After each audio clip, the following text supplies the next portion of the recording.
Hello friends. आज हम लोग बौद्ध धर्म के बारे में समझेंगे। बौद्ध धर्म के संस्थापक महात्मा बुद्ध थे और बुद्ध का मतलब होता है जागृत होना। बुद्ध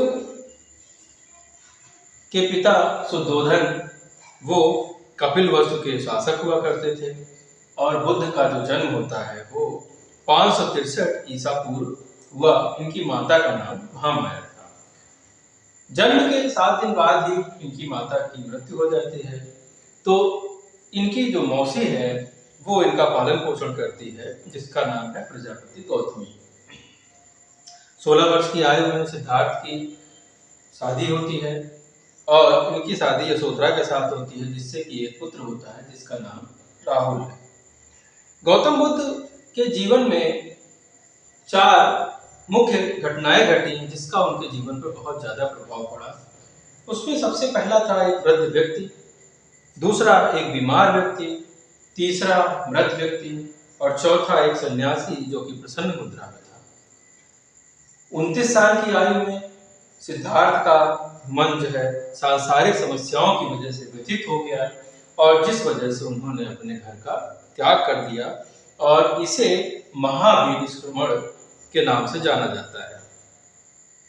सबसे पहले उनकी मुलाकात वैशाली में सांख्य दर्शन के दार्शनिक अलाल कलाम के साथ होती है और फिर उनकी मुलाकात राजगृह में रुद्रक रामपुत्र के साथ होती है। ये उनके 2 शुरुआत के गुरु माने जाते हैं। 6 वर्ष की घोर तपस्या के बाद 42 वर्ष की आयु में 35 वर्ष की आयु में इनको बोधि वृक्ष जो कि पीपल का पेड़ था और निरंजना नदी के तट पर सिद्धार्थ को ज्ञान की प्राप्ति हुई और तब से ये तथागत कहलाने लगे। ज्ञान की प्राप्ति के बाद ये बुद्ध कहलाए और धर्म चक्र प्रवर्तन की बात करते हैं। तो ज्ञान प्राप्त करने के बाद बुद्ध ने जो सबसे पहला उपदेश दिया, उन्होंने 5 ब्राह्मण सन्यासियों को अपना उपदेश दिया जो कि सारनाथ, वाराणसी, जिसे कि मृगदाव या ऋषिपत्तनम के नाम से भी जाना जाता है, उस जगह पर दिया और यह इसको धर्म चक्र परिवर्तन कहा गया। इन्होंने 2 शूद्र जिनका नाम तपस्वी व भल्लिक हुआ करता था, उनको सर्वप्रथम अपना जो है अनुयायी बनाया। बुद्ध राजगृह पहुंचे तो बिंबिसार ने इनका स्वागत किया और वेणुवन विहार जो है इनको जो है गिफ्ट में दिया। ज्ञान प्राप्ति के 8वें साल वैशाली के लिच्छवी लोगों ने, शासकों ने इनको बुलाया, आमंत्रित किया और कुटाग्रशाला नामक विहार इनको दान किया। अपने शिष्य आनंद के कहने पर बुद्ध ने महिलाओं को संघ में प्रवेश की अनुमति दी और पहली महिला जिसको जो कि भिक्षुणी बनी वो इनकी खुद की मौसी प्रजापति गौतमी थी। कौशाम्बी के शासक उदयन ने जो है बौद्ध भिक्षु पिंडोला भारद्वाज के प्रभाव में बौद्ध बनते हैं और घोषित राम विहार भिक्षु संघ को दान करते हैं। ज्ञान प्राप्ति के 20 वर्षों के बाद अंगुलीमाल नामक डाकू को बुद्ध धम्म की शिक्षा देते हैं और उसको अपना शिष्य बना देते हैं। महापरिनिर्वाण की बात करें तो महापरिनिर्वाण जो बुद्ध की जीवन का अंतिम पड़ाव है वो हिरण्यवती नदी के किनारे उनका एक शिष्य चुंद नाम का, उसने शुकर माधव नामक भोज सामग्री उनको परोसी, जिससे कि उनका जो है अतिसार रोग से वो पीड़ित हो गए और उनकी मृत्यु हो जाती है। मृत्यु के पहले उन्होंने सुभद्र जो कि कुशीनारा के हुआ करते थे उसको उन्होंने अंतिम उपदेश दिया था। बौद्ध धर्म की शिक्षाएं और सिद्धांत, तो बौद्ध धर्म की जो शिक्षाएं हैं उन्होंने जनता को पाली भाषा में जो है अपने उपदेश दिए और पाली उस समय की आम जनता की भाषा थी और संस्कृत जो है विशिष्ट वर्ग की भाषा थी। तो उन्होंने पाली भाषा को अपनाया जिससे ज्यादा से ज्यादा लोग उनके उपदेशों को समझ पाए जो कि सरल भाषा में था। बुद्ध ने बताया कि एक वस्तु का विनाश के पश्चात दूसरी वस्तु आती है, प्रकट होती है। प्रत्येक घटना के पीछे कोई ना कोई कारण होता है। तो ये जो बात है वो पॉजिटिविटी को बताती है कि हर घटना के पीछे कोई ना कोई कारण होता है। इसको उन्होंने प्रतीत समुत्तवाद के नाम से इस सिद्धांत को जाना जाता है। बौद्ध धर्म के त्रिरत्न की बात करें तो बुद्ध, धम्म और संघ जो है ये इसके त्रिरत्न हैं। अगर बौद्ध धर्म के 4 आर्य सत्य की बात कही जाए तो बुद्ध कहते हैं दुख है, दुख समुदाय है, दुख का निरोध है और दुख निरोधगामी प्रतिपदा है। अष्टांगिक मार्ग जो कि बुद्ध धर्म के जो ये 8 सिद्धांत हैं जिसका पालन करके कोई भी व्यक्ति मोक्ष को प्राप्त कर सकता है, ऐसा बुद्ध धर्म में बताया गया है।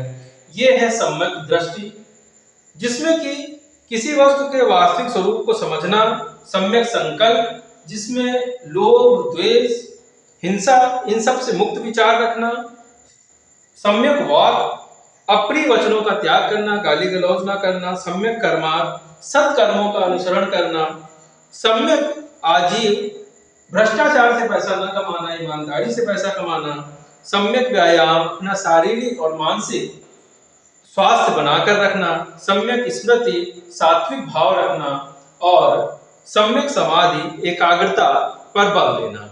इसके बाद उन्होंने 10 सील के बारे में बताया, जिसमें जो 5 सील है वो गृहस्थ लोगों के लिए है और सारे के सील जो होते हैं वो भिक्षुओं को मानना अनिवार्य है। ये 10 सील इस प्रकार से हैं: अहिंसा, सत्य, अस्तेय, अपरिग्रह और मद्य सेवन ना करना। ये 5 गृहस्थ लोगों के लिए हैं। बाकी असमय भोजन न करना, सुखमय बिस्तर पर न सोना, आभूषणों का त्याग करना, स्त्रियों से दूर रहना, व्यभिचार आदि से दूर रहना, ये भिक्षुओं के लिए अलग से 5 जो है सील हुआ करते थे। दर्शन की बात करें तो बौद्ध धर्म में अनीश्वरवाद की बात करता है। ये ईश्वरी सत्ता पर विश्वास नहीं करता। शून्यतावाद, संसार की समस्त वस्तुएं या पदार्थ सत्ताहीन हैं, इनका कोई मूल्य नहीं है। आत्मनवाद, आत्मचेतना पर सर्वाधिक बल देने की जरूरत है। और क्षणिकवाद, संसार में कोई भी चीज स्थिर जो है कोई भी चीज स्थिर नहीं है, सभी चीजें जो है नश्वर होती हैं, नाशवान होती हैं, ऐसा बुद्ध धर्म बताया गया। स्तूप की बात करते हैं तो स्तूप का अर्थ होता है टीला। तो बौद्ध धर्म में बौद्ध से संबंधित जो वस्तुएं थी या उनके कुछ हिस्से थे उनको स्तूपों में रखा गया है। तो इसको 4 भागों में बांटा गया है। शारीरिक स्तूप, जिसमें बुद्ध के शरीर के धातु, केश, दंत आदि रखे गए हैं। पारिभौतिक स्तूप, जिसमें बुद्ध के चीवड़, भिक्षा पात्र, पादुका रखी हुई हैं। उद्देशिका स्तूप और पूजार्थक स्तूप भी पाए जाते हैं।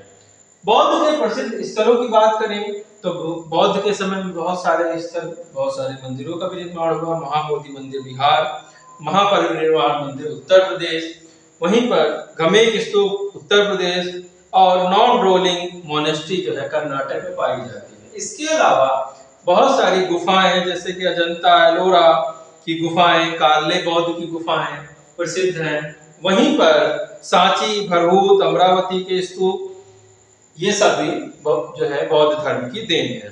बौद्ध के समय में बहुत सारी संगीतियां बैठकें होती हैं और 4 बौद्ध संगीतियों का जिक्र किया गया है। प्रथम बौद्ध संगीतिया जो हुई वो राजगृह में हुई 483 ईसा पूर्व में और ये अजातशत्रु के शासनकाल में हुई, जिसका अध्यक्ष महाकश्यप हुआ करता था। द्वितीय बौद्ध संगति वैशाली में 383 ईसा पूर्व होती है, जिसमें जो शासक है वो काला अशोक है और यहाँ पर जो अध्यक्ष है वो सभा का वीर है। तृतीय संगति पाटलिपुत्र में 250 ईसा पूर्व होती है। यहाँ पर जो अशोक है वो यहाँ के शासक हैं और मोगलीपुत्र तिस्स जो है वो इसके अध्यक्ष हैं। चतुर्थ बौद्ध संगति कुंडलवन कश्मीर में होती है कनिष्क के शासन काल में और इसमें जो अध्यक्ष होते हैं वो वसुमित्र हैं। बौद्ध साहित्य की बात की जाए अगर तो बौद्ध साहित्य जो जिसमें मुख्य है ये है सुक्त पिटक जो कि धर्मोपदेश है। विनय पिटक जो कि बौद्ध मठों में रहने वाले जो भिक्षु हैं उनके भिक्षु भिक्षुणियों के लिए अनुशासन इसके अंदर लिखे गए हैं। अभिधम्म पिटक जो है वो बुद्ध के उपदेशों और सिद्धांतों की दार्शनिक व्याख्याएं की गई हैं। बुद्ध का जो जीवन है उसके कुछ प्रमुख मुद्राएं महत्वपूर्ण है, जिसमें धर्म चक्र मुद्रा, जहां पर सारनाथ में पहली बार जब वो अपने उपदेश देते हैं उससे संबंधित है। अभय मुद्रा जो कि दयालुता, भय मुक्त, शांति और सुरक्षा के प्रतीक है। वहीं पर भूमि स्पर्श मुद्रा जहां पर वो ज्ञान प्राप्ति, प्रबोधन का संकेत देती है। और वरद मुद्रा जो कि अपने आप को ऊर्जा की प्राप्ति के लिए पूरी तरह समर्पित करने का गुण सिखाती है। बौद्ध धर्म की लोकप्रियता के बहुत सारे कारण थे। बौद्ध धर्म लोकप्रिय इसलिए हुआ कि इसमें जटिल दार्शनिक वाद विवाद नहीं थे, साधारण भाषा में उपदेश दिए गए थे जो कि पाली थी। बौद्ध धर्म को राजकीय संरक्षण प्राप्त था बहुत सारे राजाओं का। इस प्रकार से एक प्रकार का राज जो है इसको। इसके बाद बौद्ध धर्म में लचीलापन था। यहाँ पर इसमें मध्यम मार्ग बताया गया, इसमें बहुत कठोर तपस्याओं का जिक्र नहीं किया गया और समय समय पर बौद्ध समितियां होती रही जिससे ये धर्म और मजबूत हुआ। बौद्ध धर्म के जो प्रभाव हैं अगर हम लोग देखें तो आर्थिक क्षेत्र में जब लोहे का आविष्कार हुआ तो धन धान्य बढ़ा, उत्पादन बढ़ा, व्यापार बढ़ा, जिससे लोगों के पास बहुत पैसा है। लेकिन बौद्ध धर्म सिखाता था कि जो धन का संचय है वो नहीं करना चाहिए।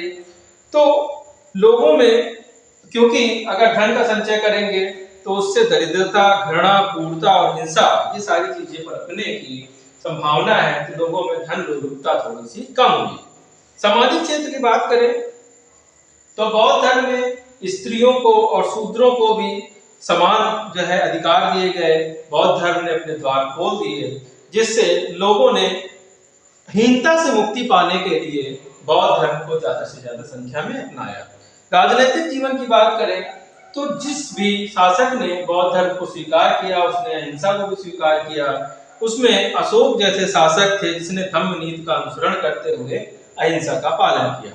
बौद्ध धर्म के पतन के बहुत सारे कारण थे। तो बौद्ध धर्म के पतन के जो कारण थे उसमें बौद्ध धर्म बाद में इस ब्राह्मणवादी क्रियाकलाप इसके अंदर सम्मिलित हो गए, जिसके कि कर्म कांडों का प्रभाव होने लगा। पाली की जगह संस्कृत भाषा का प्रयोग होने लगा। ब्राह्मण धर्म ने बौद्ध को विष्णु का अवतार माना, जिससे कि जो बौद्ध की विशिष्टता थी बौद्ध धर्म की वो समाप्त होने लगी।